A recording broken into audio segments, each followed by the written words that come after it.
ओम नमः शिवाय my YouTube family. कैसे हो आप लोग? आशा करती हूँ आप लोग अच्छे होंगे और स्वस्थ होंगे। और आज मैं बात करने जा रही हूँ सावन के पावन महीने के बारे में, जिसका इंतज़ार सभी को रहता है, शिव भक्तों को।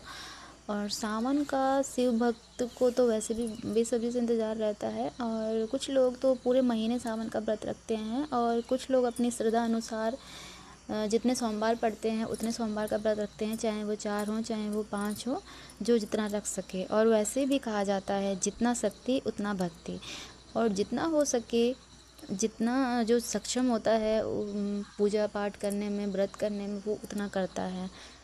और तो इस बारे में मैं बात करूँगी कि सावन का महीना कब से आरंभ हो रहा है। तो सावन का महीना 11 जुलाई से लेकर 9 अगस्त तक रहेगा। और इस महीने में जो सावन के व्रत पड़ेंगे वह 4 सोमवार पड़ेंगे। और वह किस किस दिन पड़ेंगे वो इस प्रकार मैं आपको लगा देती हूँ, यहाँ पे देख लेना आप। और ये इस प्रकार है। और कुछ राज्यों में लोग 5 व्रत भी करते हैं सोमवार का, 5 शुभ मानते हैं। तो वो या तो सावन के पहला वाला व्रत कर लेते हैं सोमवार का, या फिर आखिरी वाला सोमवार का व्रत जरूर करते हैं। आप लोग अपने हिसाब से देख लीजिएगा।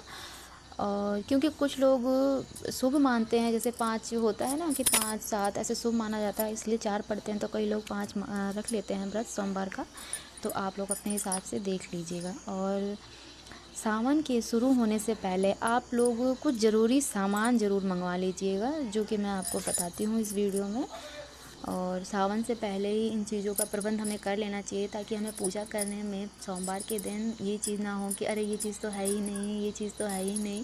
तो इसलिए पहले से ही हमें ये सब चीज़ें मंगवा लेना चाहिए, ताकि हम पूजा करने मंदिर जाते हैं या घर में ही करते हैं तो कुछ चीज़ें नहीं रहती हैं, तो हमें ये सब चीज़ें पहले से ही मंगवा लेना चाहिए जो ज़रूरी होता है।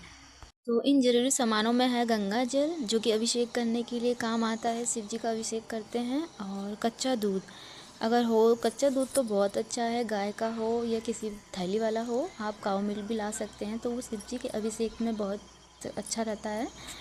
लेकिन हाँ, अगर आपके पास दूध का प्रबंध नहीं होता तो गंगा जल ज़रूर रखिए। ये शिव जी का अभिषेक करने के लिए बहुत महत्व माना जाता है, अच्छा होता है, तो आप गंगा जल ज़रूर रखिए।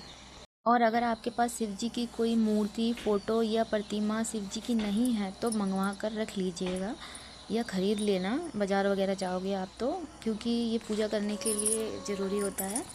और दूसरी चीज़ है, आप पीतल का लोटा एक ज़रूर ख़रीद लेना, क्योंकि आप तांबे के लोटे से केवल जल डाल सकते हैं। उसमें कोई मीठी चीज़ या दूध, मतलब या चीनी, गुड़ या ऐसी चीज़ें डालकर आप अभिषेक नहीं कर सकते। अगर हम दूध में कुछ भी मिलाते हैं तो हमें मतलब तांबे के लोटे से नहीं। जब गिरते हुए करने वाले तो उसी तांबे से ही करते हैं। ऐसा माना जाता है कि अगर आप उसमें कोई मीठी चीज़ डालते हैं तो वो मदिरा के समान हो जाता है, इसलिए तांबे से नहीं हम करते हैं मतलब दूध वूध, मतलब जो भी मीठी चीज़ डाल के नहीं अभिषेक करते हैं, इसलिए तांबे से नहीं करा जाता है। तो आप एक तांबे का लोटा ज़रूर ख़रीद लीजिएगा। बाकी आप देख लीजिएगा, अगर आपसे हो सकता है तो आप पीतल का लोटा ही ख़रीद लीजिएगा या प्रबंध कर लीजिएगा। पुराना भी है तो उसे भी आप यूज़ कर सकते हैं धो के मांज के, वरना आप एक छोटा सा नया लोटा ख़रीद लीजिएगा। बाकी जो जितना सक्षम है उतना कर सकता है ना। देखिए, मैं ये नहीं बोलूँगी कि आप ख़रीदिए, लेकिन बस ऐसा माना जाता है। बाकी आप समर्थ हैं तो ख़रीद लीजिए, वरना आप उसी तांबे के लोटे से ही जल चढ़ाइए। बाकी आप देख लीजिए, आपका अगर हो जाता है प्रबंध तो अच्छी बात है। और मैं ऐसा नहीं है कि सिर्फ स्त्रियों से कह रही हूँ, स्त्री पुरुष सभी के लिए ये नियम है। अगर दूध से करना है या कुछ मीठा डालना है तो आप पीतल से ही करें, और अगर खाली जल चढ़ाना है तो आप तांबे के लोटे से जल अभिषेक कर सकते हैं। ठीक है। और हाँ, जिनको भी सावन में सूट साड़ी या हरा हो या गुलाबी हो, नीला पीला चुनरी का बहुत अधिक महत्व है, तो आप लोग हरा पीला या मतलब साड़ी सूट जो भी पहनना है आपको, वो तैयार करवा लेना, पहले से सिलवा लेना, ताकि आप सोमवार के दिन उसे यूज़ कर सको, पहन सको। क्योंकि हरा रंग तो शिव जी का प्रिय रंग है और माता गौरी का लाल रंग है। बाकी आप लोग देख लीजिएगा, आपके पास अगर हो जाता है प्रबंध तो अच्छी बात है, नहीं तो आप सिलवा के पहले से तैयार करके रख लीजिएगा। अगर आपके पास पहले का पड़ा हुआ है पुराना तो आप अच्छी बात है, आप उसे पहन सकते हैं। और अगर नहीं है तो आपको नया सिलवाना है तो आप पहले से ही इन चीज़ों का मतलब छिलवा कर तैयार करके रख लीजिएगा। बाकी आप पूरे सावन कोशिश यही करें कि आप हरा, गुलाबी, लाल, पीला और जो चुनरी होती है चुनरी का यूज़ करें। वो तो शादी की चुनरी तो सबके पास होती है, अपनी शादी की चुनरी आप ओढ़ के जा सकते हैं मंदिर में पूजा करने के लिए। और अगर आपके पास पहने हुए भी साड़ी हैं अगर हरे कलर की या किसी भी मतलब रंग बिरंगी लाल, पीली, गुलाबी, हरी, तो आप उसे भी पहन सकते हैं। और बाकी आप जितना समर्थ हैं उतना कर सकते हैं। बाकी आप अगर समर्थ नहीं है तो कोई ये नहीं है कि नहीं आपको उसी कलर का पहना है, बाकी जो आपके पास है आप वही पहन सकती हैं, ऐसी कोई बात नहीं है। और हाँ, सावन के लिए जो लोग पूरे महीने में उपवास रखते हैं, पूरे महीने का व्रत रखते हैं या 4 सोमवार का रखते हैं, तो कोशिश कीजिएगा कि अगर कुछ लोग रसोई गैस पर नॉन वेज बनाते हैं, जैसे परिवार में ही कोई बना देता है, तो आप कोशिश ये करना कि वो गैस पे नॉन वेज ना बनाएं और उस पे ही व्रत का खाना भी बना लेते हैं, तो आप लोग उस पे फलाहार भोजन मतलब व्रत का खाना वगैरह ना बनाएं।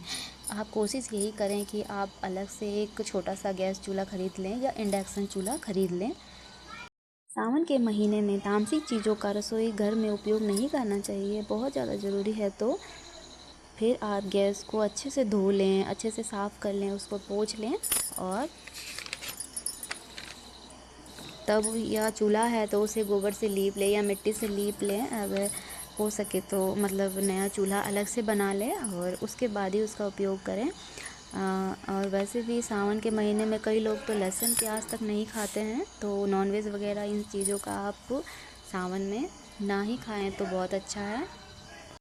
और हाँ, अगर आपके पास हरी चूड़ी, लाल चूड़ी है तो अच्छी बात है, नई कोरी चूड़ी है। और अगर नहीं है तो आप बाज़ार से पहले ही मतलब हरी और लाल चूड़ी के डब्बे ला सकते हैं और पहले सोमवार को ही चूड़ी माता पार्वती को चढ़ाकर पहन लें।